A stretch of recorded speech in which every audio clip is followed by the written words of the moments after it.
What's going on, everybody? Welcome back to another episode of the Mindshare podcast. This show is sponsored by Kids Keep in Touch Systems, REM Real Estate Magazine, and the ORCF, the Ontario Realtors Care Foundation. Learn more about our sponsors by visiting my site, mindshare101.com. And while you're there, be sure to download your free copy of my book, The Ultimate Marketing Bundle, as well as learn more about our one-to-one coaching and keynote speaking. I also want to share with you that next week on September 27th and 28th, I will be on the road for 2 days with the Ontario Realtors Care Foundation in an effort to raise money for shelter. We are trying to help put more roofs over more people's heads. We know housing is a major problem here in Canada, and I'd like to ask you for your support. You can go to Ontario Realtors Care /ride, pledge a rider, find me, and make a donation. Any amount, small or large, will be incredibly helpful. Once again, we thank you in advance. Today's episode is number 249. A 25 plus year financial services industry veteran, he commenced his career as a banker working for some of Canada's top banks. Having enjoyed a fruitful career as a financial advisor, branch manager, mortgage specialist, regional manager, and director, in 2015, he decided to put his experience to work in building a new brokerage. As the founder and principal broker of an award-winning brokerage and a successful private lending administration company, he strives to make a difference in the mortgage industry and is also a professor with the Real Estate and Mortgage Institute of Canada. Joining me on this episode of the Mindshare podcast is founder and principal broker of the Mortgage Scout, Mr. Deren Hasip. Deren, welcome back to the Mindshare podcast. David, thank you very much for having me back. Oh, it's an absolute pleasure, man. I definitely missed the conversations over here between the two of us. It's been a while, and as I can see, we're both living our best life right now. Absolutely. Trying our best. Absolutely, bro. Listen, we saw rolling in right now, like we saw the summertime lulls of the market. We saw, people taking time to actually enjoy the summer, which was probably the first full enjoyment of summer we've had in a few years. So there's a lot of distractions out there. And, as we fast forward to where we are today, almost done with September, where did that go? We can see that people are back into the swing of things. What have you been seeing in terms of activity out there? Are we picking back up? I'm talking market-wise. Are we picking back up? Is it back to busy yet? Is it back to normal yet? What are you seeing overall? I mean, that's a great question. I mean, normal is a relative sort of context, right? I mean, our business and the business overall obviously has changed significantly. As a matter of fact, if we talk about it from an industry standpoint, and by industry, I'm talking about the mortgage origination industry. Mortgage origination, so new mortgages being sourced through brokers, are down about 42% year over year. So obviously activity has come down significantly. And, it's a byproduct of, the market that we're in. You talk about, the popular topic of conversation is the disparity between inventory and the lack thereof and its ability to supply the pent-up demand for housing that Canadian consumers want. It's a real problem today. You alluded to that earlier, even in your introduction, trying to find homes for Canadians. Yep. But then, compound that with, the current economic climate. So, inflation continues to be a concern. High cost of financing is a challenge, obviously, which is curbing consumers, and everyone's sitting around waiting for things to plateau and for the market to turn. And it's been challenging. It's been challenging to say the very least. I mean, the government of Canada and the Bank of Canada, most notably, obviously, is trying to consume and curb sort of consumer spending and control inflation and get that kind of back under control. And one of their principal, means of controlling that is kind of the Bank of Canada overnight rate. And, that's been a scary story. So, starting in, March of 2022, the overnight rate was sitting at 0.25%. Today, it's sitting at 5%. That's a 1,900% increase Wow. since we started this thing. So that's pretty astronomical, obviously. And that's going to weigh heavily on existing mortgage holders and is on the minds and conversation of, today's, first-time buyers and people who want to come into home ownership. It's having an impact on everyone, those who own and those who want to buy. And that's the unfortunate reality. So, it's slow. The interesting thing that we've seen is we are seeing an increase in inventory. And I think, that's a byproduct of affordability. Today's topic of discussion and what everyone talks about is, the cost of everything. And, mortgage cost is no different. So, and those cost factors are really kind of playing out now. So it's nice to see the Bank of Canada kind of hold firm. And our next decision date is going to be the 25th of October. We'll see kind of where things go at that particular decision date. Again, inflation is going to be a factor that's going to come into play, but rates are the primary driving factor behind the lack of consumer confidence, their unwillingness to obviously transact today, and those who are only in a position where it's absolutely necessary are effectively transacting too. And if you look at, where some of the inventory is sort of coming from, some of that inventory is people who can't afford to carry their current mortgages, right? And so, their exit strategy is going to be, maybe I've got to sell and move to something a bit more affordable, right? And that could be a byproduct of their choices, what kind of a mortgage they got, what sort of an amortization.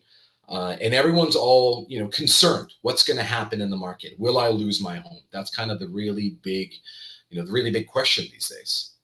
It's a real question right now. Now, I want to take us down that road, and that's obviously, really the point of today's convo. But what I also want to do is I want to take a moment here to set the stage for everybody to, who you are, who the Mortgage Scout is, and to understand why you on this conversation today. And obviously, why I invited you, and like I know why I invited you. I want everybody else to just get a little bit of comprehension around that to understand again who's Deren Hasip, who is the Mortgage Scout. Let's set the stage for a few moments because I do want to come back to that because there was a wonderful summary right there, and I think that something I just picked up on, and again, as we've titled today's episode about, are Canadians about to lose their homes? When you say some of that inventory coming in is based on the fact that there are people that are concerned out there. The fact that I'm not the only one hearing it, and we know that you're not the only one hearing it, but it has become a topic of conversation. That means it's a very real situation. Absolutely. Let's circle back to that in a second, though. Tell us about the Mortgage Scout. How long you guys been around? What do you do? Who do you do it for? Right. Well, so Mortgage Scout is a boutique real estate brokerage. We're licensed in Ontario. We started in Ontario. We're actually nestled in Hyde Park, literally across the street from Hyde Park.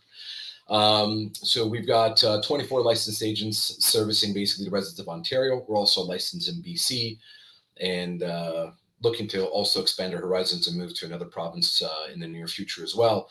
We're basically a boutique brokerage that are predominantly a bunch of former bankers that kind of left the institutional space and saw obviously the change in consumer, their evolving effective needs, whether you're self-employed or whatever the case may be. We wanted to be able to kind of build a brokerage that's going to be able to kind of take care of our consumer and all their needs at all of their life stages, but also understand that working with one institution obviously is great and that you become a specialist and understand that institution. But on the flip side of the coin, you can't really truly be unbiased when you only work for one institution.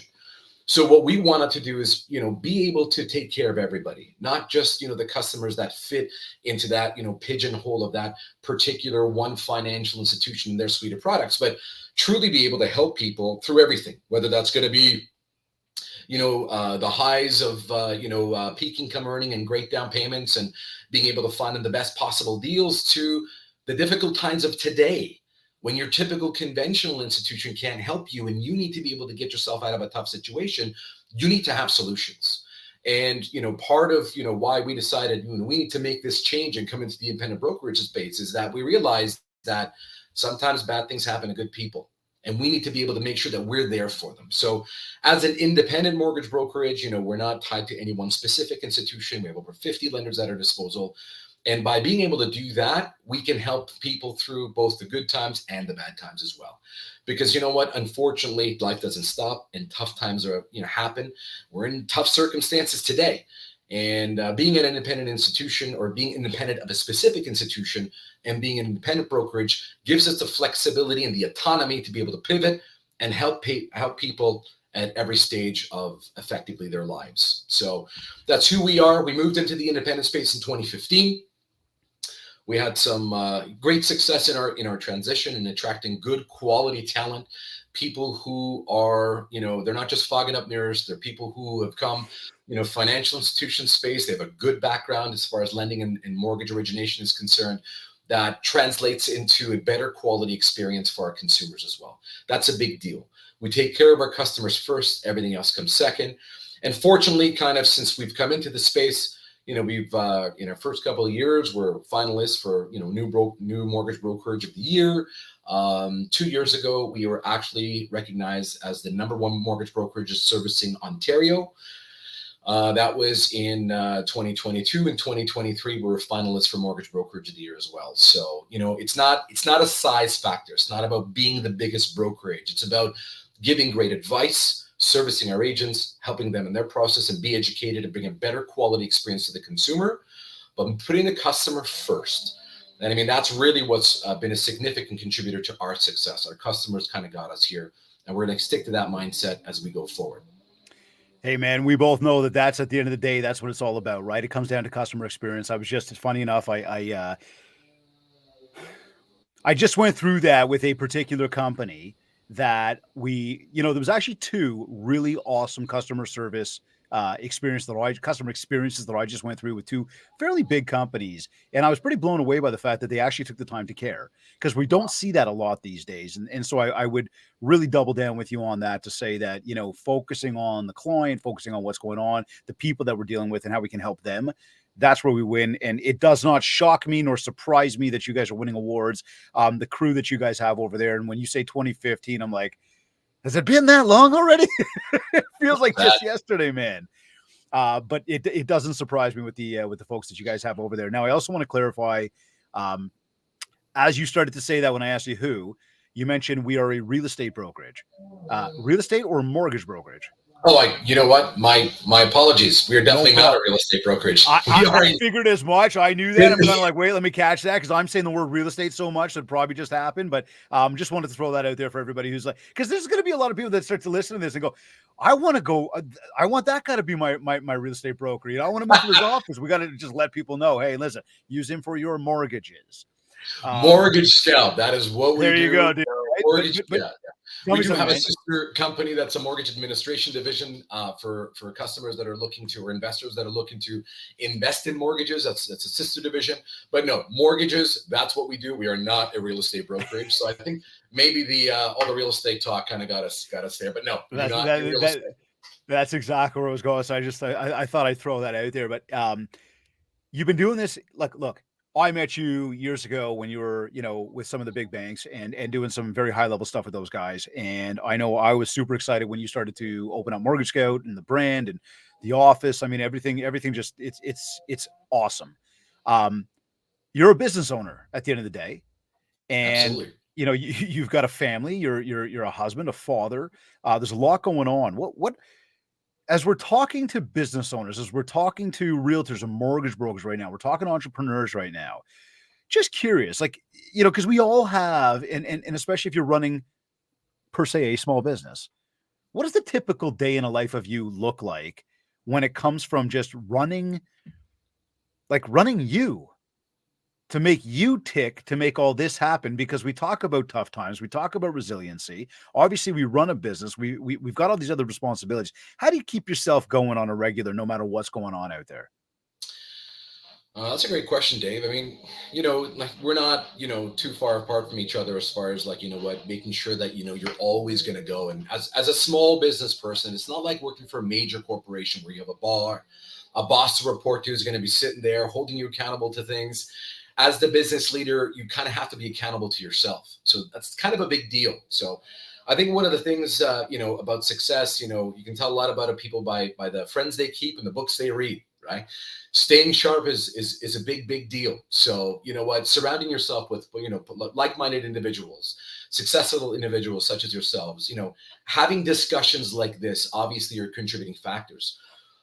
Maintaining a strong mindset. I mean, whether you're in real estate today or you're in mortgages today, it is tough slugging out there. You have to recognize the challenges in the market. You have to hold yourself accountable to your plans. You have to set plans. You have to measure your progress. As a small business owner, that's an easy to say and tough to do, especially when times are tough. And you know what? I'll tell you, times have absolutely been tough. And you know what? You can't just sit around hoping things get better. You have to recognize the challenges in the current environment. You have to recognize, where business goes. As a mortgage brokerage, I mean, one of our benefits and kind of what we do is that although a good amount of our business was driven by real estate and real estate professionals, because we do a lot of business with realtors, we also have to recognize the fact that although somebody today is not transacting or selling or buying real estate, they still owe money. So if I can take a look at who that customer is, where they're at in their life stage, is there something that I can do for them to help put them in a better position? And, the reality is there is, and there are billions of dollars of mortgages in the Canadian consumer market. And, our job is to figure out, how do I effectively pivot today as a mortgage originator, as a mortgage broker? How do I share, salient, relevant information with these consumers to help them stay informed and stay ahead of the changes, to not be passive and optimistic, blindly optimistic, hoping things improve, but giving them information to be proactive, to stay ahead of the changes and avoid unnecessary, financial pitfalls, because that's exactly what's happening today. And I think that's going to be where our conversation is going to be going, in what's happening with consumers, what's affecting consumers. Are you ready for some of those changes? Because whether you like it or not, change is coming, and you better be prepared. And then talking about ideas, how can we kind of work together to make sure that, you're going to stay above water, and you're not just going to be a victim of circumstance. So look, you're loaded with a ton of information, a ton of value. I know that. When it comes to growing the business, there's no surprise that you guys have been, recognized and awarded with the awards, and you yourself have achieved a lot of success. For anybody that again is tuned in, for you guys as a small business doing big things, where does most of the biz come from? Would it be from that client base, that existing client base, the repeat referral? You're getting a lot of brand new clientele. And what are you guys doing that you find really, really works, that's effective to help you guys generate just this constant flow? And look, I would say right off the hop, probably a lot of it is for just based on the advice and the customer experience you create. Outside of that, though, again, where is it coming from, and what are you guys doing to generate a lot of it on a regular? I mean, that's a good question. I mean, the thing about mortgage brokerages is to understand that, there's the brokerage itself, and you have a bunch of independent agents. And every agent obviously has a different business strategy. No two agents are alike, right? And when you take a look at mortgages and mortgage origination, obviously, the easy transaction, and what was easy for a very long time, is real estate. So if I buy or sell real estate, there's something being transacted. If I have a partner in one of those individuals that's transacting that particular transaction, a real estate broker, a financial planner, a real estate lawyer, and if I've got that kind of a network behind me, they're going to generate opportunities for myself. But That's not the kind of market we're in, obviously. So if you're going to sit around hoping that your realtors are going to send you business, I mean, they could love you forever, and they could be amazing at what they do. And he or she may be, you may be their only person. You may be their go-to guy. But whether you like it or not, people are doing less business today. And because they're doing less business today, if you don't change your business, then you're going to do less business because the market has changed. So, one of the things that we've, really been focusing on is, there's less real estate being transacted. That means that our business will go down. Everyone's business has gone down. It's very hard to find anybody in the market today that says they're killing it and their business is just flourishing and they're doing more business now than they ever did before. It's hard to find that because that's not the nature of what we're in today. So You kind of have to pivot. And that's where the pivoting sort of comes into play for us, is you got to take a look at it and say, people have a financial life cycle, and they have different stages in their lives. whether they're kind of early earning stages, or they're builders or they're empty nesters, whatever the case may be, they're retirees. Everyone is has different challenges and different decisions they're making. And you have to realize that there's always going to be a financial professional involved at some stage of that, right? So if I'm an empty nester, maybe I'm going to downsize. So, or I'm going to right size, right? So maybe I have to sell it and buy something that is going to accommodate my needs. There's so many different things that can happen. So you have to kind of follow the life cycle of the customer to say, okay, if I'm not chasing the business that's being transacted today, and if I don't want to be a slave to the actual real estate transaction, where can I generate opportunities for myself? And that's kind of where the pivot to maybe a financial professional comes into play. So maybe you're working with an independent financial planner who's sitting there and taking a look at and having, touch points with their customers in their portfolio, whether that's going to be on a quarterly basis or an annual basis. Because whether you like it or not, and I don't care if you earn $500,000 a year or you earn $50,000 a year, the changes that are happening in today's market is having a direct impact on you as a consumer, and it is impacting your bottom line. And the conversation today is all about cash flow. Right. Right. Well, I was going to ask you that. If you're restricting someone's cash flow. Sorry, that's what I was going to ask you. Like, what is that biggest conversation you're having right now with people that you're hearing? And sorry, keep going on that. Yeah, and it's a combination of things, right? I mean, our conversations today are around cash flow and cost of financing, right? And you can't just have a singular discussion about one thing in a customer's portfolio. Like, you got to look at the full portfolio to say, where are consumers going? How are they managing their finances today? We just talked about, and I mentioned it about 10 minutes ago, the Bank of Canada, had overnight rate increases in March of, 2022 was at 0.25%. Today it's at 5%. That is a 1,900% increase. That is an astronomical number. Fastest ever. It's gone up, never gone up this quickly. Those drivers drive rates like variable rates, line of credit rates, car loan rates. All of those things are consumer products. And if you're a consumer today and you have a car loan and you have a mortgage and you have a line of credit, these are going to be things that are going to affect you in your life, right? And as those rates increase, there's going to be impact on your cash flow. Now, if you're in a fixed rate, maybe it didn't affect you and you were somewhat insulated. Congratulations, that's amazing for you. But those days are, that counters, that's ticking down. The average consumer, when they're locking in rates, they're locking in rates for like 5 years. So, before coming into the call, I kind of went back and took a look at my portfolio and took a look at clients because I wanted to give you very real numbers. Yep. So let me give you a number and an example here. Go for it. Had a client we did a mortgage for in 2018. And back in 2018, we went into a fixed rate, and there were times when that fixed rate wasn't as advantageous. So, in this particular example, I'll give you a mortgage was $549,000. They decide to lock into a fixed rate of 3.49%. So at that time, the rate was good. Obviously, the pandemic happened. Things started going down. So there was a window of time there where the cost of financing would have been cheaper had they gone variable. But then rates started going back up again. So on the back end, they ended up saving money. But the big impact on that particular household, cash flow, right? What was my payment? Well, the payment for that particular customer, and they had taken like a 30-year amortization, was about $3,116 a month. Now, that same customer has a mortgage coming due today. They don't want to go into a variable because they don't want to take the risk. Some are okay taking that risk and they'll write it down. Most aren't. That customer today, if they renew at a rate of, let's just say 6.19%, that payment's going to jump. Actually, correction, the original payment at 349 was $2,387. The new mortgage payment at a rate of 619, and I'm just picking a rate for illustration purposes on the renewals side, using average market rates. And I'm using a 3-year rate because, there's no point locking stuff up in 5 years if the market's going to be correcting and things will eventually turn back down. And kind of, if you look at the industry, a lot of the clients today are looking for some stability. Although the rates are cheaper to go for 5 years, locking in for 5 years could cost you in the tail end of things. So the conversation is revolving around those medium-term rates, like 3 years. So if I was 349 in 2018 and I'm maturing today and I go into a 3-year rate at 6.19%, your payment would have gone from $2,387 to $3,116.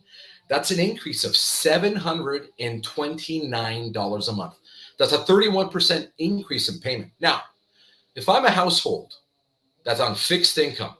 No variable component, no bonusing component, no other way of increasing my income.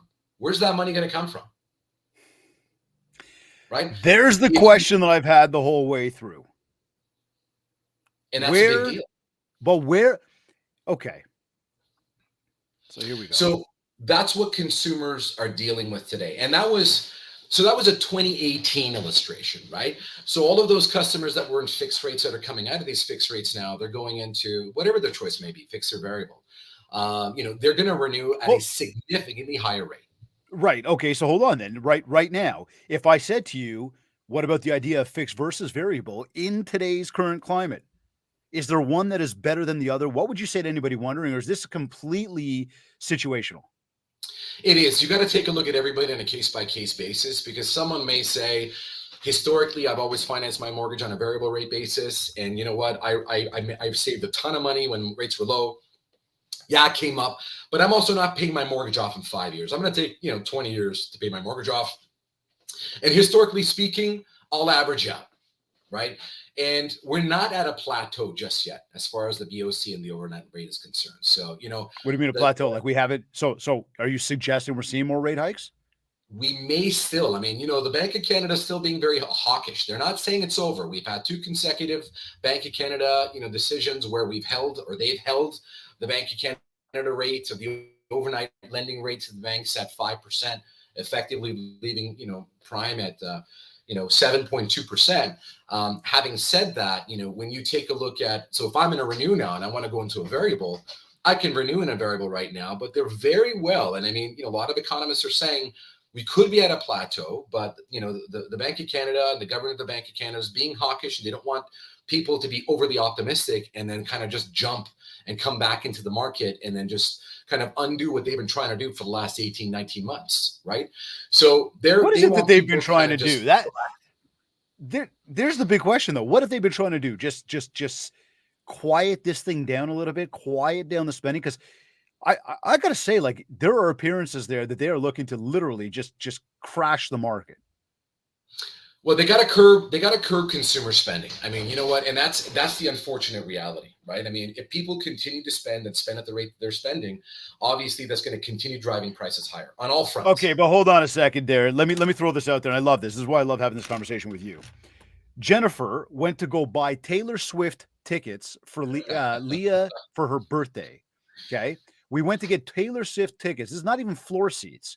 We're talking like 100 level kind of seats. Our uncle's a season ticket holder. So we asked him, inquire with your rates. Take a guess how much each ticket was. $600. $1,300 a ticket. So when we talk about curbing consumer spending, yet all of a sudden Taylor Swift is $1,300 a ticket. And then there's this other singer, I don't even know who she is. My daughter loves her. So my wife's like, oh, we'll go see what her concert is. She's $600 a ticket. I'm like, I never even heard of her. Listen, I feel bad for them. The entertainment industry is completely different. Before, what used to happen is you would have concerts to promote your CDs because they made their money on record sales. It's changed now. Listen, I get it. Like they have a different problem altogether there. Right? Here's why I'm bringing it up, because we're trying to curb consumer spending, right? Yet the cost of everything continues to climb exorbitantly. Like you think about a bag of apples is double. A chicken is double. A lot of the grocery stores don't even have a lot of produce on the shelves, never mind. The cost of borrowing, obviously, as we're talking about today, has gone like crazy. But everything across the board is that much more expensive. And it's just, it's inflation. It's inflation. It's inflation. You look and say, yeah, but inflation. You're inflating to the point where none of us can fucking survive. Right. We can't afford to keep going like this. And that's where, again, I question what they're actually trying to do, what the motive is. Because if it's just, hey, let's get people to stop spending by making the cost of everything that much more expensive, I would also argue that we've become such a society of consumption that we're not even looking at what the cost is. We're just going, well, that's how much it is. Let's go pay it. And everybody thinks it's okay. Joshua's going to McDonald's now from school, and instead of a Big Mac being $5, he's paying like $15. He said he didn't want the pop the other day. They gave him a bottle of Dasani. They charged him an extra $6. Wow. He's not at the ACC or the Sky Dome. It's McDonald's. you got to take a look at the Canadian consumer though, Dave. And the problem is they're not spending the money that they have, they're spending the money they're making. Or in some cases, like a Canadian indebtedness. Like, listen, that's just part of our life cycle. It's just how we work here in North America. The problem is this, is that if that money's not coming out of your bank account, it's coming off some sort of a credit facility, whether that's going to be a credit card, a loan, line of credit, right? And that, if you're going to keep money cheap, people are going to keep borrowing it. And that's the issue. Yeah. So if you're going to get people to stop doing anything, you're going to have some sort of a control mechanism that's going to stop them from being impulsive in their spending habits. And you know what? Unfortunately, obviously, what happened with the pandemic was absolutely tragic. The only way we're going to get out of it is that, they had to make money cheap to save small business and, supply chain. And then all of a sudden, Russia, the Russian-Ukrainian war, and all of these things just, turned into an absolute perfect storm that didn't help any of us, right? And the government of Canada and the Bank of Canada is doing everything they can to try to control this thing. But, it's the unfortunate reality of what we're dealing with today. And I mean, if you look at one of the greatest contributing factors to, the CPI and inflation is housing costs, right? And whether you like it or not, I mean, we still have a massive supply and demand disparity, right? We can barely, house the people we have today, never mind, natural, provincial and international immigration. And I mean, all of that, if you take a look at it, they say, 40% of national immigration ends up in the GTA, right? So we already don't have enough housing to house current Canadians, never mind new Canadians, right? And that disparity between supply and demand obviously is going to continue to be a problem, right? And housing makes up a big part of that inflation problem, right? And so, the only way you got to stop speculation. Like you're telling me when money wasn't cheap, people weren't speculating and buying beyond their means. Well, here's where and this is the thing. Okay. And this has been the big question that I've had for probably the past decade now. And I probably asked you this some time ago. Where are people getting all the money from? Now, just before you answer that, because you said some people, it's either from their bank account or they're borrowing from their bank. And I know when I had, Mr. Benjamin Tal on the show some time ago, he said to me it was a lot of gifting. And so I still look at that with generational wealth. And I still look at that and I ask myself, and I ask everybody else out here, and I'd ask you right now and say, how many people are actually out there that have a $500,000 to just throw at their kids at this time in life, especially when you say, well, I was living or about to retire off the fact that I was actually going to have investments going on. But now that everything's changed, I'm not getting the returns that I was looking for. Where's all this money coming from? Like we saw people make some ridiculous moves. I was looking at a listing the other day on a street around the corner. Highest price sold, $1.9 million. The house was listed at like 1,458. Over asking. It sold just in multiples. Highest sale on the street in history. Wow. And you look and say, compared to everything else, they bought for about $300,000 more than they should have bought that house. Yeah. So again, I beg the question, if they went in there and they were qualified at X, they then all of a sudden realized I'm qualified at X, my mortgage is already going to be stupid.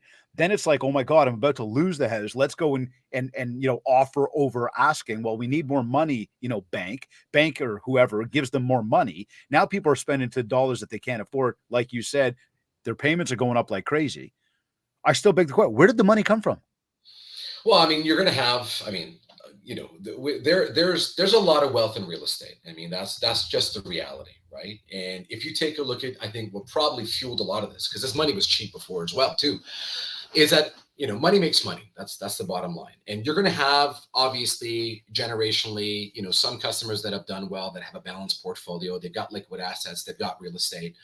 And, some of them were cashing in their investments, and then, gifting money to their kids and helping them pursue their dreams of home ownership. And in other cases, money was cheap. They'd turn back around and they would refinance their home and get a secured line of credit, borrow that money at 2%, 2.5%, 3%. It was cheap as chips, right? Give it to their kids, help them get into ownership. And then please, chips aren't even cheap anymore. No kidding. No kidding. It's sad, actually. It's sad. But you also have to look at the factor of, for those people, if I had the money and it came out of an investment account, it's not that big a deal. I don't have a carrying cost associated with it. But if I was that father or that mother or that grandfather or that grandmother who gifted that money and it wasn't an investable asset and it was equity based, maybe I turned back around and I had a HELOC and I drew down a couple $100,000. Well, listen, if you drew down a couple of $100,000 and you don't have the means to repay that money, the big question is going to boil down to who's going to repay that money and at what cost? And if you borrowed that money, like, when prime was 2.45 and you borrowed that money at 2.95%, add 5% to that now, where are you at? Right? So that's a big deal. So we've had a lot of rate increases sort of happening, right? So prime was, whatever, 2.45, and, that wasn't a big deal. But when prime's at 7.2 and you're borrowing at 7.75, that's a bit of a different story altogether, right? Depending on what your variance is to prime on that secured line of credit product, because that payment factor has gone up significantly as well. So, unfortunately, there was that, if it wasn't coming from an investment, and it was being sort of levered or pulled out of real estate to give it to your kid or your grandkid, whatever, to buy real estate, someone still has to service that debt. Someone still has to pay that debt back. So, that's something that's important to also, be mindful of. But there's something to be said about, Canadian indebtedness. Everyone talks about Canadian indebtedness, but one of the things you need to understand about Canadian indebtedness is there's a lot of numbers that go into the indebtedness. And everyone talks about, okay, you know what, like for every after-tax dollar that a Canadian earns, they're spending 1.85 times that. But a big chunk of that number, because they're comparing after-tax income to total debt. That's what that amount is, right? So 1.85 times sounds like a lot, but it's actually not, because you got to put that in context. So let me put it in context. Let's just say you have a young couple that comes in and their after-tax income is $125,000. It is very possible for somebody to borrow and as a first-time home buyer, get into and get a mortgage, and a mortgage at $500,000, right?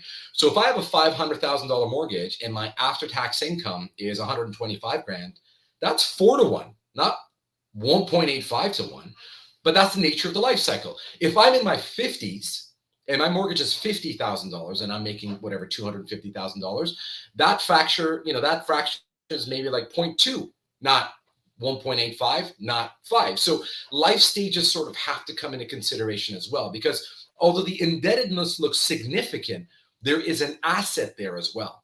So if I had to sell it, right? So if you take a look at the case of, the brand new couple making, 125 after tax income, they've got a mortgage for 5, but that real estate could be worth 8.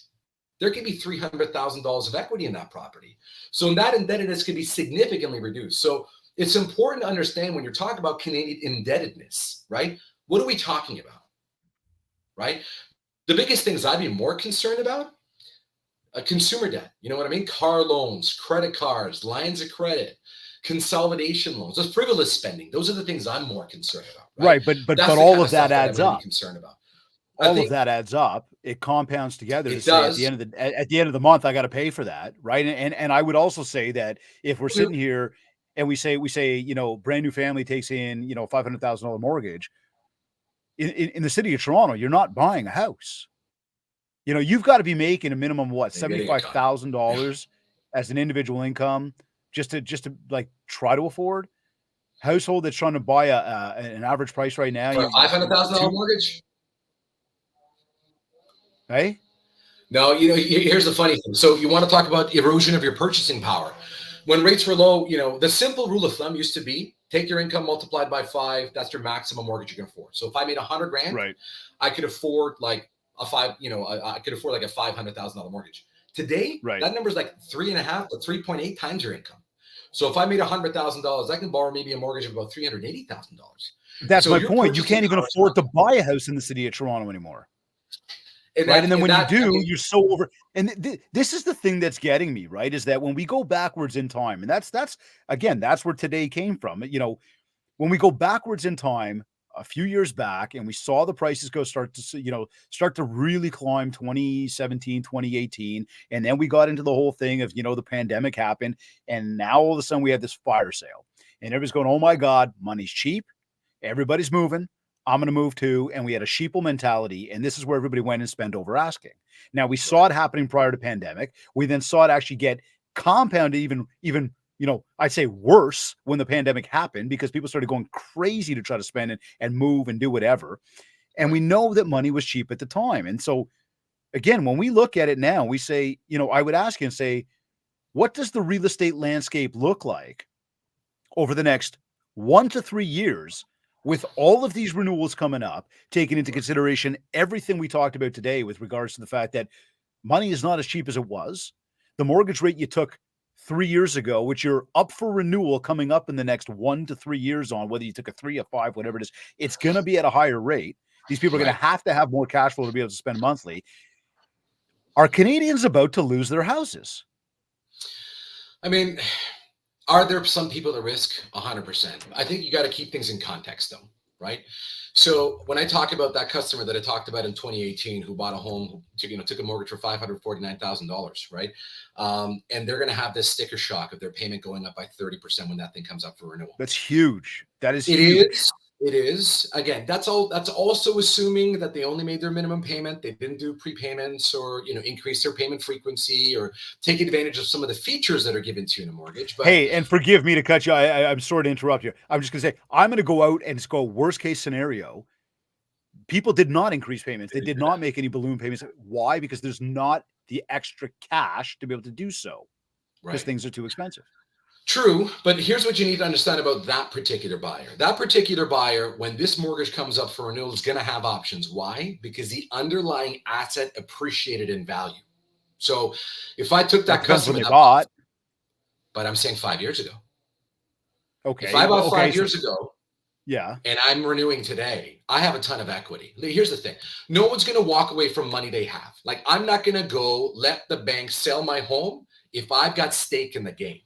Right. And we've had a lot of significant increases from when they bought, if it was 5 years ago. So if I transacted 5 years ago, I've made my payments. I have a 2-factor. So there's my original equity I had in there. Then you're going to have market appreciation. Then you're going to have your principal reduction. You have equity. You have skin in this game.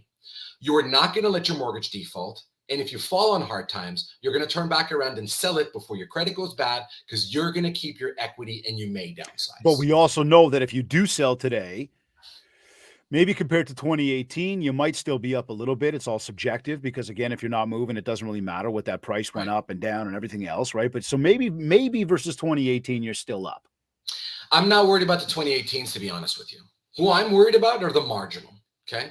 The marginal people and buyers in today's market are the ones that are more likely to destabilize the entire real estate market, right? So it's not about how much. Go ahead. Define who those people are. Sorry. 100%. If I come into the market and I'm going to buy, and it doesn't really matter what my household income is. If I got two people side by side, both of them make $200,000 a year, both of them borrow $500,000, right? But one has, bought for 200 down, owes, 500. The other one bought for 550, 50 grand down, borrowed. The erosion of equity, if you don't have equity, you're a problem, right? So if I came in with a minimum level of down payment, basic affordability, right? And then I went into a product that wasn't the right product for me, because here's what you also have to remember. The challenge in the 2019s and the 2020s and the 2021s with stress tests is that clients were looking to borrow bang for their buck. And in some cases, they were going with the variable rate, because with the variable rate, they are increasing their borrowing capacity because they're qualifying at a lower number, right? And the challenge with those people is that today, and there's two types of variable in the market today. So it's important to remember this. There's adjustable rate mortgages and variable rate mortgages. Adjustable rate mortgages were mortgages where the rate would change, but your payment stayed the same. And the problem with that is this: as the rate goes up, your accrued interest goes up, less of the money you're paying goes towards your principal, and a lot more of that money goes towards your interest. Amortization grows, right? Negative amortization, right. It takes you way longer to pay your mortgage off. So they, the challenge with them is they can get slapped with a notice from their bank that says, hey, you're in a negative amortization. You either have to prepay your mortgage by X, right? Or you have to convert it to a fixed rate to try to keep things online. Oh, by the way, because your balance is exponentially higher and you're not on track, now that payment's going to sticker shock and jump back up again. My concern are, so for those people that went with, a variable rate mortgage, where the payment stayed the same, but the rate went up. Well, they've got this negative amortization problem to deal with now. And if they're getting that notice from the bank, it's going to be an ugly notice. Right. And on the flip side of the coin, for the customers that bought the adjustable rate mortgage. So adjustable rate mortgages also fluctuate with prime. However, as prime goes up, the payments go up. So those clients have been feeling the pain every single installment. Every time the rate went up, their mortgage payment went up. Right. So they saw the pain coming, right? For those people, and I mean, this is kind of the sticker shock factor. You know, if I started my mortgage off and I was paying $5,000, and we have clients picking up the phone, give us a call saying, yeah, you know what? I kind of thought this was going to change, or it wasn't going to go this much, or I thought it would eventually turn back down, but my payments are up 2 G's. I started paying $5,000 a month, but now I'm paying $7,000 a month. I can't afford to make this payment. That's the one I'm talking about. Well, and that's, you know, that's the customer that looks at it and says, you know, we talked about those two profiles. You know, one customer's got 200 G's in it. The other customer's got very nominal equity. The nominal equity customer is the one I'm worried about.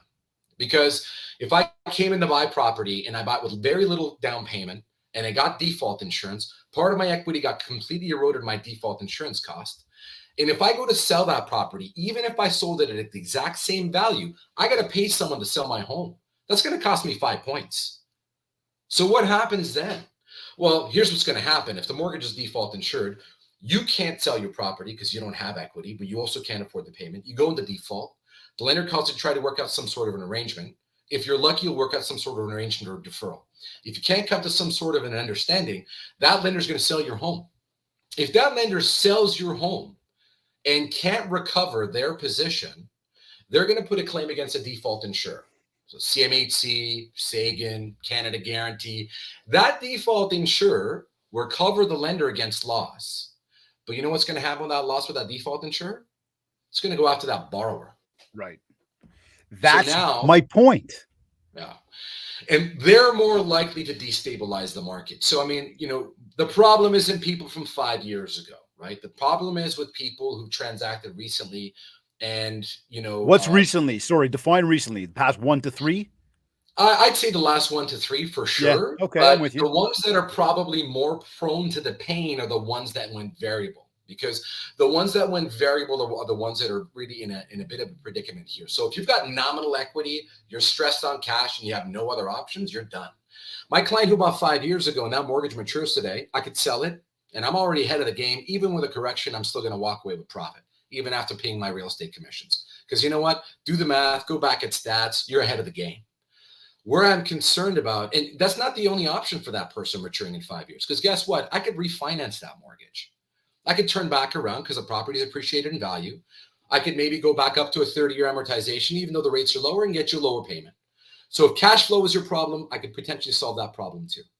But you also have to look at the overarching scope of the whole portfolio, because people don't just live with mortgage payments. They live with car payments and credit card payments and line of credit payments. That's where I'm going with the whole thing, right? Like when you look at affordability, and that's where, listen, I make the joke about the tickets, the Taylor Swift contest tickets or concert ticket. Seriously, that was the price. But you look at what the cost of going to a restaurant is, what the cost of buying something, gasoline, like utilities at home, everything has gone up. Right. And if my mortgage all of a sudden climbs, and I again, fictitiously if my mortgage all of a sudden climbs by $1,000, $2,000, $3,000 a month, just because the rates have gone up and it's time to renew. Where's that money coming from? You're getting a royal ass shit kicking right there. Like you got to go, you got to move. And my fear, watching the amount of people that went out. Now, I'm not scared because I didn't do it, right? But my fear for the market and for everybody that is about to walk into that situation is exactly that. I went and bought a house 3 years ago. I spent money that I didn't have. Number one, I maxed myself out to try to get that house. Then the house went for multiple offer situations. So I went and got more money, which I have no clue. If you got pre-qualified at this, how did you get more money over there? It doesn't make sense to me. And I get it. I know you could spin that in a million ways because it's your world. I get that, right? I say that seriously. Like, Dave, we could work it like this. I got it done. But now I got the money and I can only afford this payment. Well, payment's just gone up to, God knows whatever it is, X amount of percent higher. What am I doing? Right. And then when it comes to renewal and the rates are higher and everything else is higher and utilities and everything else, the indebtedness, right? Where am I getting the money? Well, and that's the point. And I mean, unless you're variably compensated or self-employed, or and if you're not, if you're on fixed income, you know what you're doing? You're getting a new job. See? You're picking up a part-time side hustle, right? You take a look at what's happening now. There's a bunch of leading indicators, obviously. In the headwinds, these are the things that give the government hope. And I know it's a good news story for the government because it shows that things are coming, that the obviously the market's slowing down. We take a look at it. Consumer on non-mortgage debt delinquencies on the rise. So Mhm. credit card debt delinquencies, those are on the rise because that's where people go. That's the easiest money you can get your hands on. That stuff's expensive, right? Yeah. So we got credit card delinquencies up sharply. You've got monthly payments up on the adjustable rate mortgages. These are the mortgages where the rate goes up as the mortgage rates goes up, the payment goes up. They're already feeling that pinch. If you had money on a HELOC, the payments on that are going up. Early, and this is an early indicator, early 30-day delinquencies on mortgage payments are also increasing as well. We're also hearing from our banks that their provisions for losses are increasing significantly as well. Because you got to read the signs. That's the bottom line. So, when we started the segment, one of the first things you asked me is where you find in the business. We're going for the pain. We're trying to figure out who's in a tough position, who's potentially going to get there. How do I get them out of that situation, right? Stay in touch with the customer. Control the narrative. Have that discussion. Don't let it sneak up on them if you can. So, we try to share as much information as possible with our customer. We do it on social. We drip directly to our customers as well because that loyalty is there. Like if you've done a job and you've done it right and you like what you do, they're going to come back to you, right? Yep. If they're having difficulty, they're going to pick up the phone. They're going to come back to you. You have to tell them that, listen, unfortunately, bad things can happen to good people. That doesn't mean you're bad. It is what it is. The key now is how do we grab the bull by the horns and how do we control the situation? How do we get you out of the tough circumstance you're in? And it's a big picture thing, and it's a combination of things. It's more cash flow than it is cost of financing, but it's a combination of both. There are circumstances where we restructured cash flow and we're restructuring all debt and putting them in a better situation because there's equity in the home, right? And although Canadian indebtedness has increased, Canadian net worth has also increased. I'm not worried about people that have been holding mortgages for more than 5 years. I'm more concerned about people that have transacted in the last 3 years, and I'm praying to God they didn't do it speculatively. And if they did borrow on a variable basis, I'm hoping that we're intelligent about their solutions. Or as the rate started increasing, they took advantage of the ability to be able to convert from variable to fixed so you can have more options as far as your mortgages are concerned. And for the ones that didn't, let's sit down, let's have that conversation. Let's renew that mortgage when it comes up. Let's take a look at what other debt you have. Maybe we can restructure that on a new line of credit, reducing your overall cost of financing. Because I hate to break it to you, the easiest one to get a hold of is that credit card and that line of credit. I'm looking at TransUnion, and TransUnion, according to their Q1 data, is saying, if you take a look at percentage of average loans by the average Canadian consumer, you've got a 5.67% increase in auto loans year over year. You've got a 9.4, just under 10% increase in credit card debt year over year. Installment loans, all other kind of installment loans that you have, RSP loans, consolidation of debt, that's about 6% up year over year. And then mortgage indebtedness is up about 5% year over year. Now, the thing about mortgage indebtedness is that mortgage indebtedness is positive debt versus the unsecured debt that has no asset offset against it. At least with a mortgage, you've got a home. And as long as that, home continues to appreciate in value, it's not going to be an issue. The problem the problem boils back down to you don't want that toxic debt to hit the market where people are selling on desperation, because that's what destabilizes a real estate market. Okay, you see, but that's where we say as long as there's appreciation in the market, and right now we're seeing a depreciation in the market, and that's again where I bring up this concern and this jarring question about are Canadians about to lose their homes?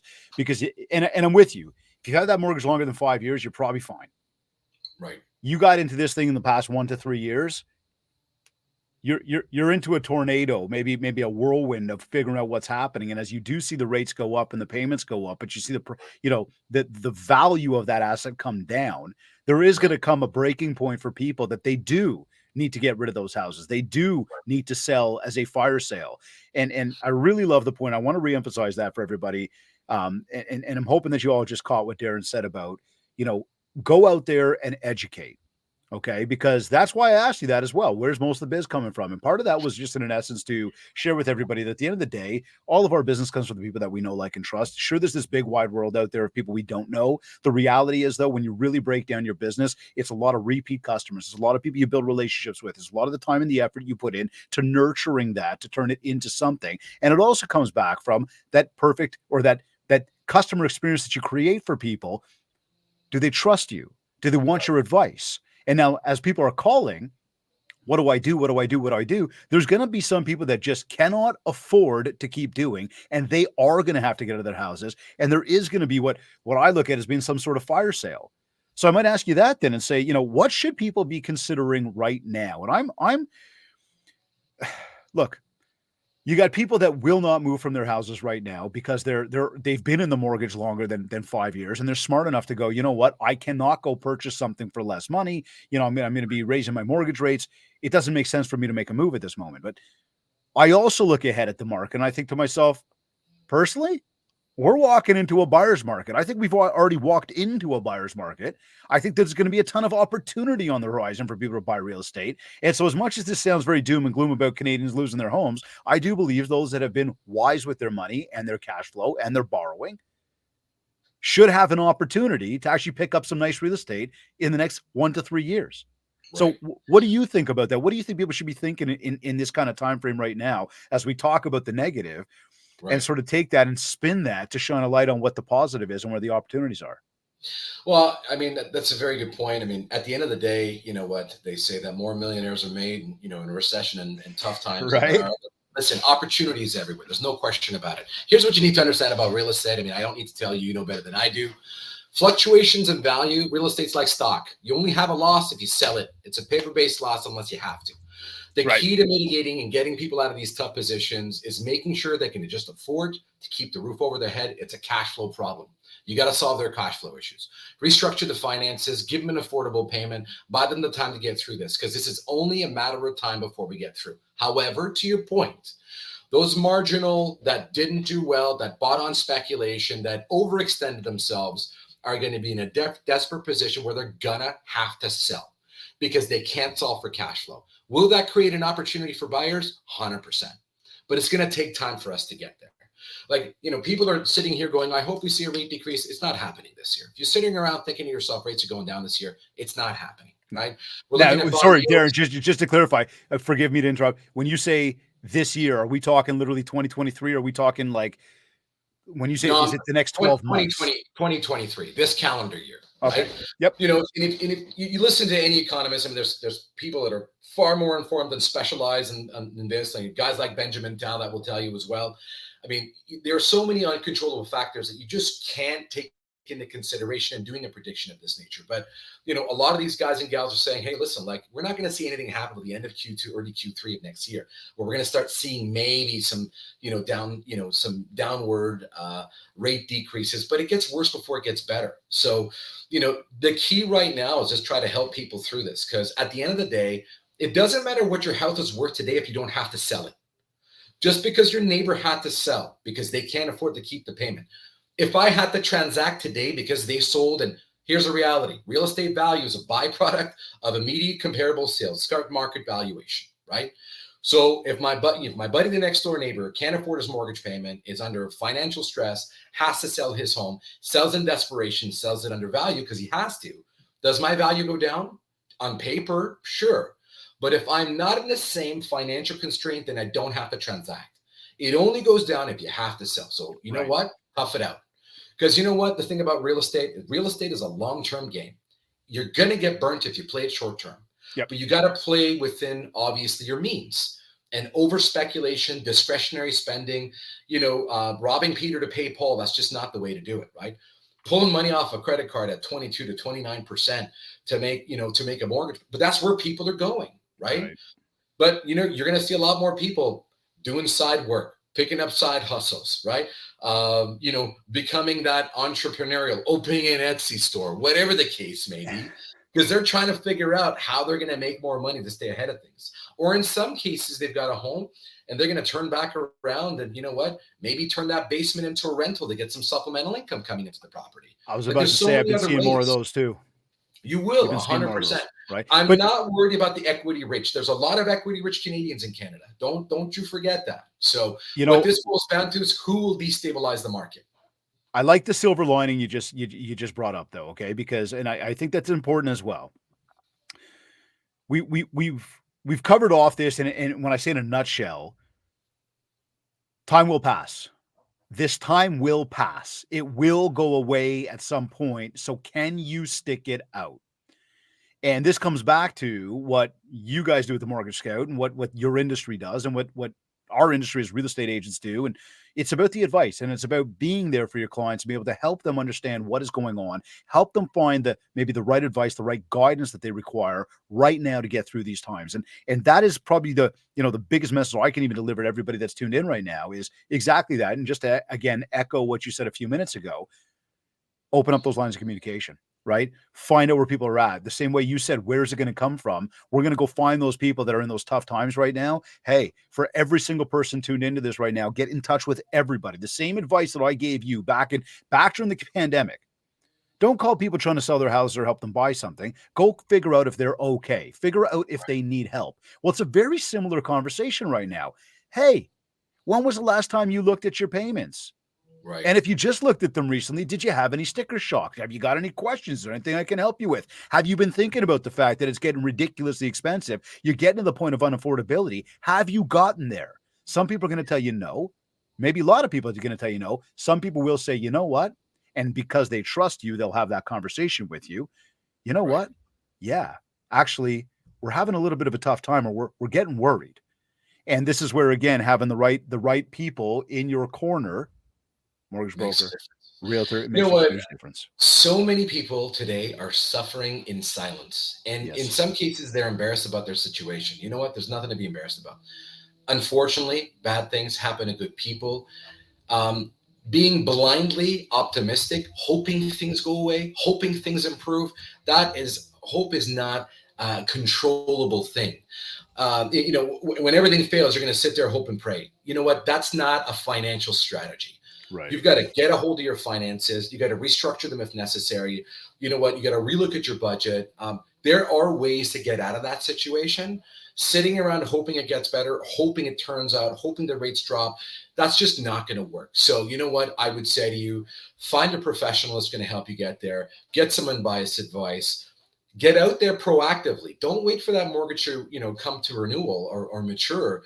Go and have a discussion today. Like there are solutions today where if you've got an incredible rate that you borrowed 2 years ago or 3 years ago that's written, that is sitting really, really low or really, really cheap, and you're worried about, I don't want to lose that, it's quite possible that you won't lose that. You could keep that mortgage the way it is, and maybe you get a second mortgage or you get a home equity line of credit and restructure that other bad debt into a loan or a line of credit or a mortgage that's going to have a lower impact on cash flow, and it's going to have a lower potential cost of financing because unsecured consumer debt, unsecured lines of credit, consolidation loans, these quick loan companies, these are not going to be the solution to your problem. No. You need to sit down, look at your finances, restructure everything.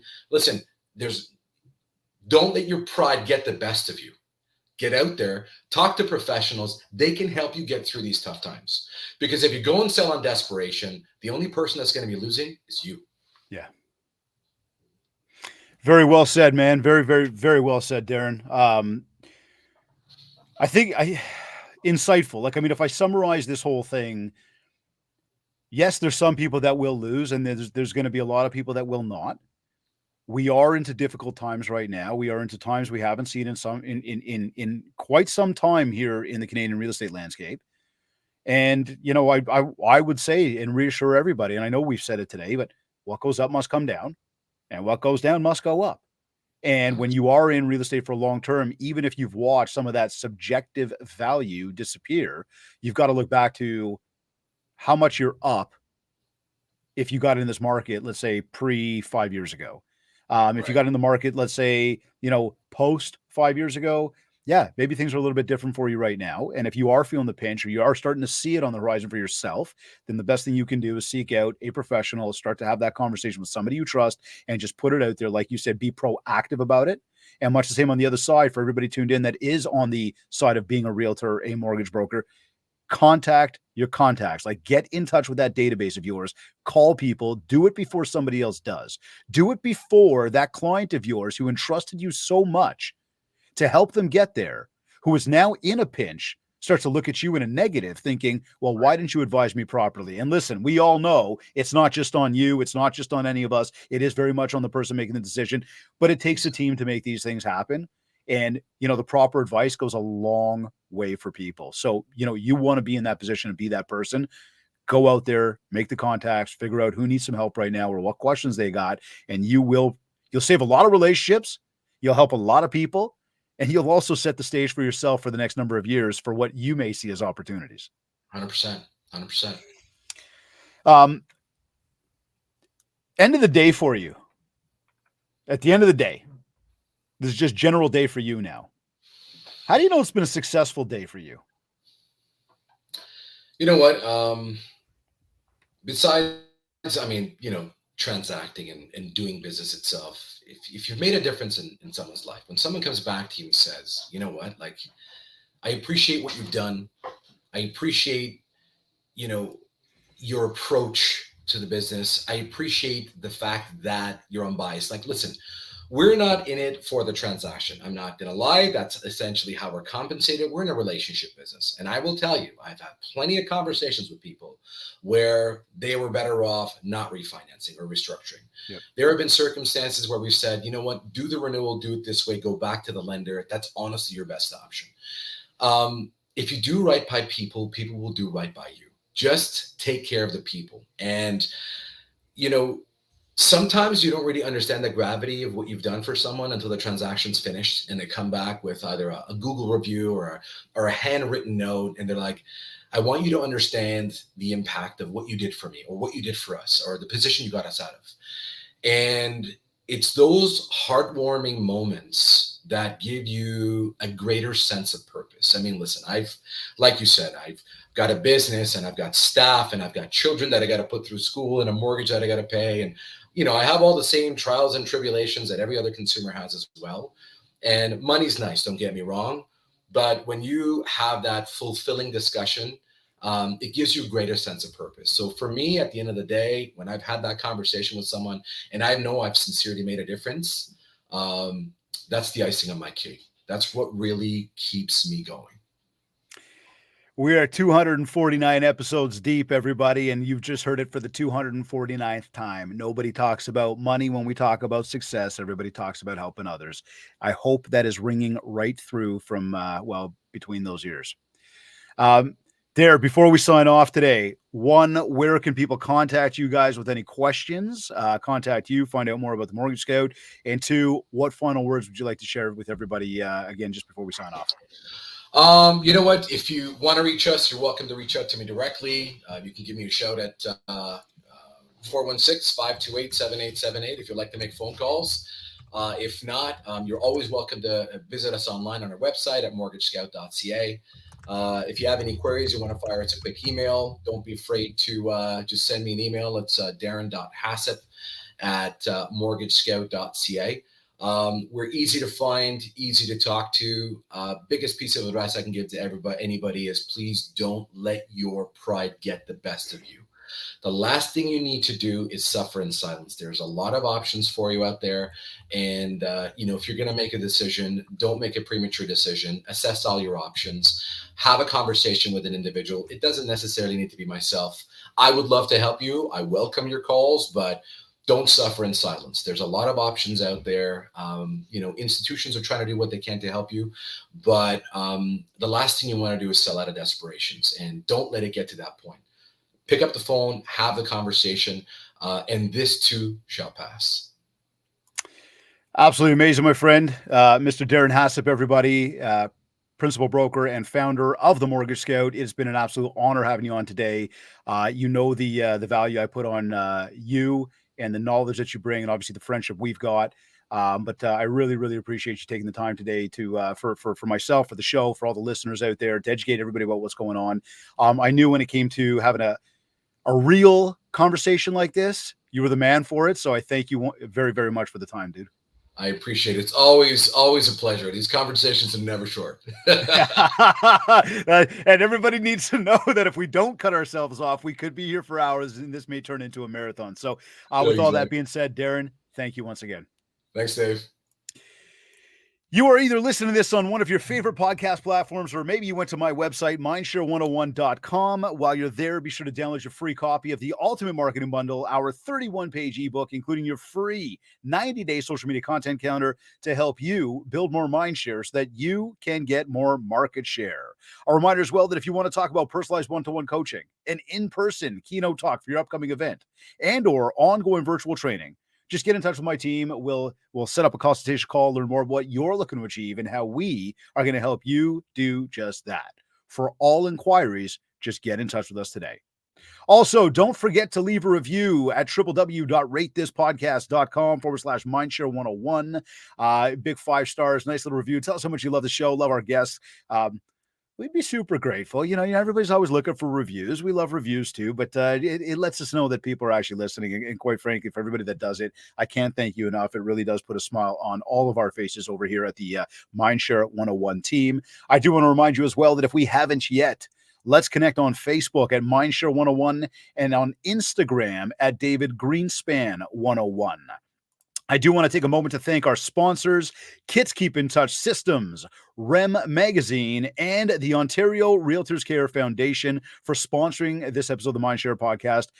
Be sure to visit our site to learn more about what these powerful companies will do to help you grow your business. As well, I do want to remind you to please remember to visit Ontario Realtors Care, Realtors Care Ontario, Ontario Realtors Care /ride. Find my name, help us raise some money for a great cause. This has been another episode of the Mindshare podcast. Thank you for tuning in.